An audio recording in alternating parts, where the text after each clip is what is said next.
경제신문 읽으러 가겠습니다. 부자들은 경제신문을 읽는다. 이분과 함께하고 있습니다. 한국투자증권 이프랜드의 김건진 차장과 함께할게요. 차장님 어서 오세요. 네, 안녕하십니까. 안녕하십니까. 네, 오늘도 차장님과 함께 뉴스 하나씩 살펴보도록 할게요. 첫 번째 뉴스 열어보겠습니다. 연기금들의 움직임을 한번 추적을 해볼까 합니다. 대형주 쇼핑에 나선 연기금 한번 볼까요? 지난달 이후에 4조 원 이상의 순매수를 벌인 연기금입니다. 어떤 쪽을 집중했나 봤더니 반도체, 철강, 조선 같은 어떤 경기 민감 섹터들을 중심으로 좀 사담는 모습이었어요. 지금 화면으로 보시듯 연기금이 최근에 정말 많이 산 종목 1등이 삼성전자였고요. SK 하이닉스 많이 샀고 현대차 셀트리온 순으로 나타나고 있습니다. 물론 연기금 투자자들이 나선다고 해서 우리가 따라 붙어서 이게 정말 많이 갈 거야라고 이제 생각하기는 무리가 있죠. 워낙 기본적인 투자 이제 패턴이 다르기 때문에 하지만 눈여겨볼 만한 포인트긴 하잖아요. 어떤 시각으로 보세요? 네, 그렇습니다. 실제 우리나라 시장을 끌어올린 게 어떻게 보면 연기금이라고 해도 될 것 같습니다. 이번에는 사실은 외국인들은 크게 이렇게 야 올라오지 마 이것만 안 했을 뿐이지 그냥 거의 가만히 있었던 모습이 많았었고요. 실제 연기금이 1900선부터 지금 현재 거의 2080선까지 열심히 끌어 담아줬다라는 얘기를 해드릴 수가 있을 것 같고요. 사실은 2000이 넘어서면서 계속해서 연기금이 살까라는 이런 고민을 했지만 여전히 계속해서 매수에 들어오고 있었다라는 거 얘기를 해드리겠습니다. 그런데 조금 걱정되는 게 연기금 투자 한도가 있는데 이게 이제 거의 다 된 것 같은데 이런 이야기가 들리기 시작한다라는 얘기를 해드리겠습니다. 물론 지금 현재 업황 자체가 지금 현재 매수 리스트 1, 2위가 우리나라 시총 1, 2위입니다. 어떻게 보면 어떤 섹터를 딱 구분해서 매수를 한 게 아니라 시총 상위주들로 그냥 쭈루루 쇼핑을 한 게 아닌가라는 생각에 좀 더 지울 수가 없다라는 생각을 하시면서 그리고 앞에서 제가 얘기했던 어떻게 보면 총알이 이제는 거의 다 떨어져 간다라는 생각을 하게 되는 것 같고요. 2100선까지 와버리면 추가적인 올라가려고 하는 이런 모멘텀이나 우리나라의 지금 현재 체력이 될까라는 것은 물음표가 찍힐 확률이 높기 때문에 여기서부터는 조금 여러분들 이쪽 라인으로 접근하고 싶으시면 잠깐만요. 조금만 관망이 조금 더 필요한 시기다라는 식으로 여러분들께 정리를 해드리고 싶습니다. 너무 의미를 부여하려고 찾았던 걸까요? 그냥 연기금이 계속 사고 있으니까 이거 이제 가나 보다라고 이제 생각했던 것이 아직은 이다라는 이제 답변을 받게 되네요. 한도를 좀 늘려주거나 국내 주식 투자를 계속 줄여가고 있었거든요. 그래 연기금 쪽 라인에서 그래서 이걸 좀 한도를 다시 늘려가거나 이게 좀 적극적인 우리 투자를 하겠다라는 식의 이야기가 나오면 그렇지만 또 얘기가 달라지는데. 연기금이라는 게 어떻게 보면 우리의 노후를 어떻게 보면 책임져주는 어떻게 보면 거기 때문에 절대 좀 너무 주식이라는 것은 위험 투자이기 때문에 그것은 꼭 여러분들이 생각을 하셔야 될 것 같다라는 그래도 최근에 반도체의 경우는 진짜 업황이 턴한다라는 얘기도 들리고 조선도 수주 얘기 좋은 거 들리고 그러니까 더더욱 연기금의 수급에 약간 주목을 하게 되는 것 같은데 이들 중에서는 좋아 보이는 거는 없을까요? 제가 삼성전자 얘기를 많이 요즘에 하고 있는 것 같고요. 실제 뚫었을 때 이거 하루만 더 가면 되겠다 했는데 어제 정말 좋은 모습이 나왔고요. 오늘도 나쁘지 않은 모습이 계속해서 나오고 있는 것 같습니다. 이 삼성전자는 연기금이 끌어가는 게 아닙니다. 외국인들이 열심히 끌어가고 있는 것이다라고 생각을 하시면 될 것 같고요. 흐름 자체 어떻게 보면 드램의 가격 그리고 낸드에 대한 얘기 그리고 갤럭시 폴드 같은 경우가 계속 어떻게 보면 수급을 정말 제한적으로 풀면서 왠지 내놓기만 하는 완판, 왜 내놓기만 하는 완판 이런 식의 그런 분위기 조성을 정말 잘하고 있는 것 같다라는 겁니다. 이건 얘기 때문에 어떻게 보면 반도체 라인들은 그나마 이제 3분기가 저점이 될 거야 이렇게 되면 정말 4분기 때부터는 이제 실적 턴이 돼 라고 이런 식으로 흐름만 된다면 주가의 흐름이 좀 좋아질 것 같다. 어떻게 보면 그 전제에는 뭐가 있어야 됩니까? 경기가 리세션이 아니라 잘 다시 위로 원상복귀가 되고 있어 라는 얘기 그것을 또 전제는 바로 미중 간의 무역 분쟁이 잘 진행이 된다는 전제 조건이다라는 거. 근데 그 조건들이 하나씩 잘 단추가 끼워 맞춰주고 있는 상황이기 때문에 좀 긍정적으로 바라볼 필요가 있다라는 얘기를 드리겠습니다. 진짜 잘 풀렸으면 좋겠어요. 그렇죠? 너무너무 지겹게 우리가 끌고 왔던 이슈였잖아요. 사실은 조금 언제까지 저의 그냥 개인적인 생각은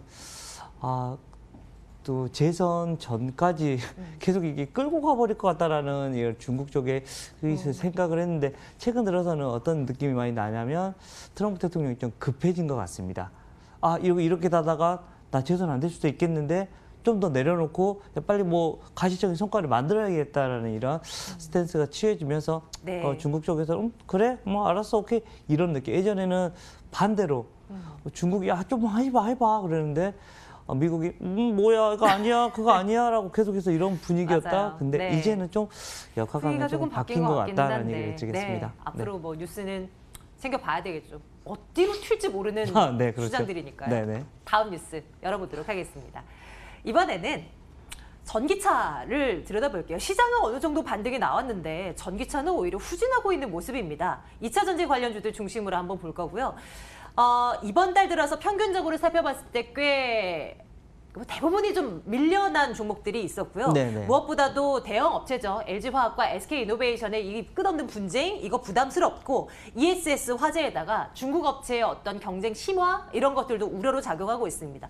분명히 언젠가는 도로에 전기차를 다 다니면서 뭐 그때는 될 것 같은데 언젠가는 될 것 같은데 참 그 시기가 언제냐라고 하는 여전히 의문점이긴 하거든요.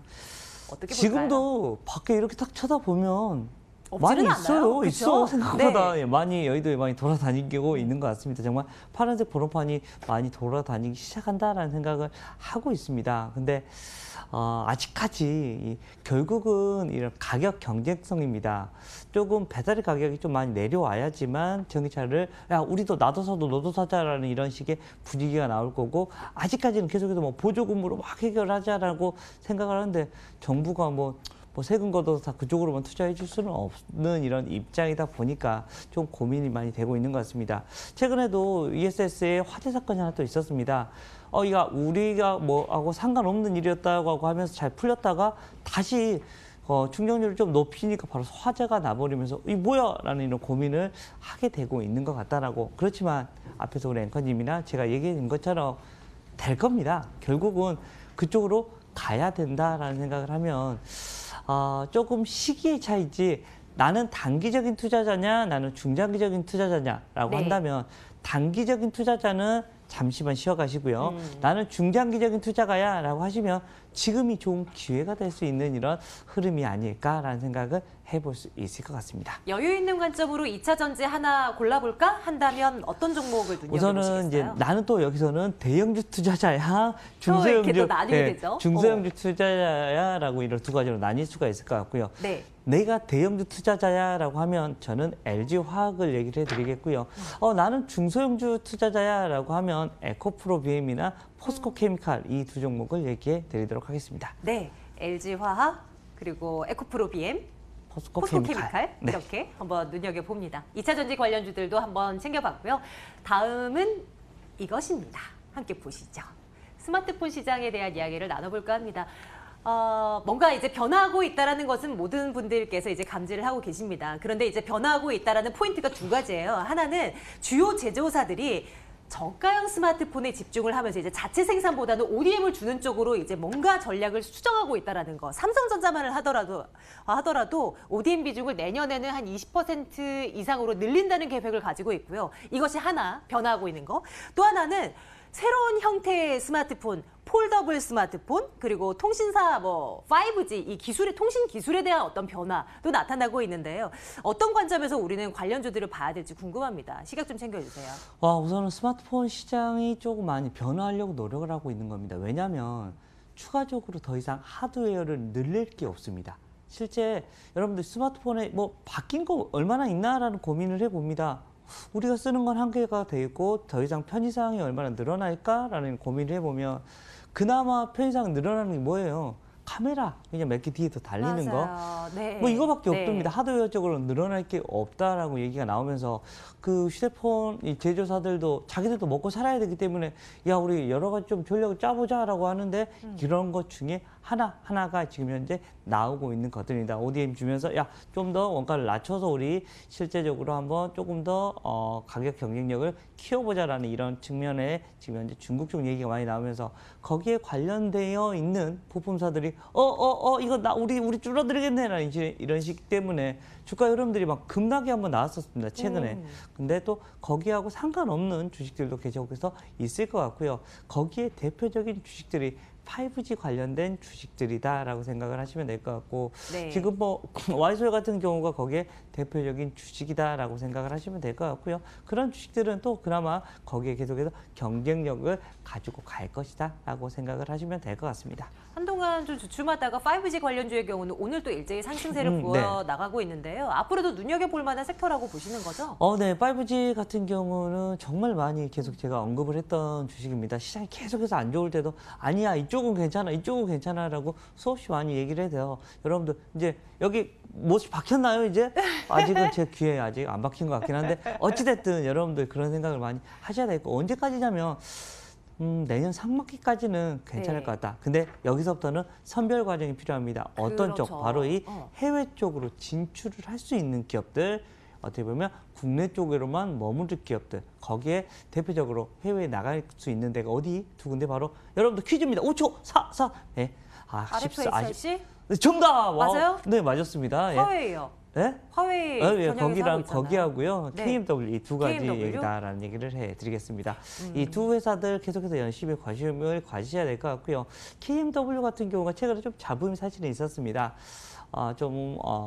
애널리스트라고 좀 연결이 돼서 뭐가 좀 잘못된 게다라고 했는데 오늘 강한 부정이 오늘 나타났다라고 얘기를 해드리도록 하겠습니다. 그런 이슈가 나오면서 오늘 다시 한번 좀 급상승이 나오는 모습이었다라는 거 얘기해드리겠고요. 지금 화면에서 나가고 있는 BH 같은 경우는 부품주들이요. 뭐 어떤 얘기를 해드려야 되냐면 사실은 BH 하면 주가에 가장 많이 이야기가 나오는 게 어디 얘기가 나올 때 바로 애플 얘기가 나올 때입니다. 사실 뭐 삼성에도 다 납품을 하는데 항상 애플 쪽하고 얘기가 나올 때 주가가 위로 올라가고 내려가죠. 많이 나온다라는 거 이야기를 해드리도록 했고요. 와이솔 같은 경우는 사실은 뭐 5G 관련된 이거는 어떻게 보면 필터 얘기거든요. 그런데 여기에 대한 얘기가 계속해서 나타나고 있다는 거. 어떻게 보면 지금 현재는 좀 박스권 쪽으로만 좀 가보는 게 맞지 않나라는 얘기를 해드리도록 하겠습니다. 네, 스마트폰 관련 또 5G 관련주들 이렇게 정리를 해보고요. 마지막 한 종목 또 열어보도록 하겠습니다. 마지막 뉴스는요. 필라코리아 점검을 해볼까 합니다. 중국인들이 사랑하는 필라입니다. 중국에서 이제 올림픽 2022년인가요? 동계올림픽 앞두고 스포츠 촉진, 소비 촉진 해보자 이런 정책까지 나온 상황이고요. 이러면서 중국 내 매출액은 물론 이런 영향도 있겠고 휠라에 대한 어떤 강력한 브랜드 이미지도 있겠고 매출액이 많이 늘어났다고 합니다. 올 상반기 전년 대비 80% 급증했다라는 뉴스. 아직도 국내 매장 가면 중국인들 완전 너무너무 많이 이제 몰려있는 모습도 확인되는데요. 그렇게 좋은가 봐요. 주가 상승에도 도움이 될까요? 우선 뭐 결론부터 얘기하면 주가 상승 좋습니다. 우리 앵커님은 휠라 세대입니까? 아닙니까? 왕년에요? 네, 왕년에. 솔직히 중학교 때. 네? 중학교 때. 네, 중학교 때. 저는 조금 더 컸을 때, 여기에 크게 휠라라고 있는 거. 네, 전 양말. 양말. 네. 저는 윗세대, 아랫세대인 것 같다라는 거. 실제로 우리가 그것만 하고 다녀도 왠지 있어 보였다라는 생각을 합니다. 근데 네. 한 20년간 휠라가 거의 망가졌었습니다. 그런데 최근 2, 3년 사이에 이 휠라의 브랜드가 완전히 달라졌습니다. 실제 맞아요. 우리 젊은이들, 지금 20대 아니면 10대 후반 애들이 휠라 브랜드를 사랑하기 시작하더라고요. 그러면서 완전히 인지도 개선이 됐습니다. 제가 어릴 때 입던 거 막 찾아봤는데 없더라고요. 실제로 그렇게 휠라의 이런 브랜드력이 다시 한번 상승이 되고 있다는 얘기를 해드리겠고요. 2분기 실적이 괜찮게 나왔음에도 불구하고 주가가 급락이 나왔어요. 이유가 왜 그랬었냐면 중국 쪽에서 앞에서 지금 엄청나게 많이 팔리고 있는 중국 쪽에 안타스포츠라는 곳이 있습니다. 거기가 별로 좋지가 않았기 때문이었다라는 얘기를 해드리겠습니다. 근데 실적 발표 잘 나왔었다. 즉 숫자 다시 위로 올라가는 추세로 바뀔 거다라는 얘기를 드리겠습니다. 또 의류주 하면 겨울이 성수기 진입 아니겠습니까? 휠라코리아를 비롯한 의복 관련주들도 한번 챙겨봐야 될 시즌이 되지 않았을까 싶습니다. 부자들은 경제신문을 읽는다. 한국투자증권 이프랜드의 김권진 차장과 함께 살펴봤습니다.